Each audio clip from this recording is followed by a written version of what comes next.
Hi, this is Hannah with Student Financial Services at University of Vermont, and this screencast is to show students how to add a proxy in the My UVM portal. If I'm a student and I'm already logged into the portal and I have already clicked on this tab, Student Financial Services, this is the screen you will see. On the right-hand side, under Account Access, the first link, Set Up and Manage Proxy Access, is where you want to click. And there's a couple of steps. First, it gives you some instructions. If you have not yet added a proxy or you want to add an additional proxy, where you want to go is this link here, Add a Proxy.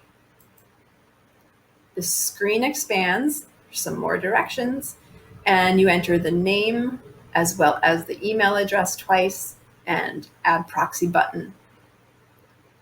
Once you have already added the proxy, you want to go back and expand proxy. I had already added Mary Smith.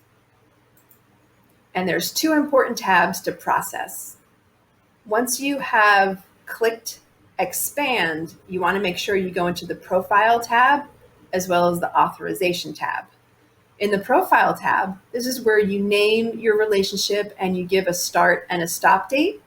If you want to end proxy access at any point, you update the stop date. There's no delete button. And in the second tab, authorization, this is where you can review and checkmark the types of authorization you give as a student. If you don't know what any of these items are, you can click on them. It'll bring you to a description or an example, and then you can go back and either check mark it or not. You can also check these two boxes really quickly if you want to give authorization in one broad stroke. 2 clicks, that box and that box. One last note, we do not recommend that proxies use Comcast email addresses. We do have some trouble getting some financial emails to that domain name. So you might want to discuss that with your proxy. If you have any questions, please email or call us, and have a great semester. Bye.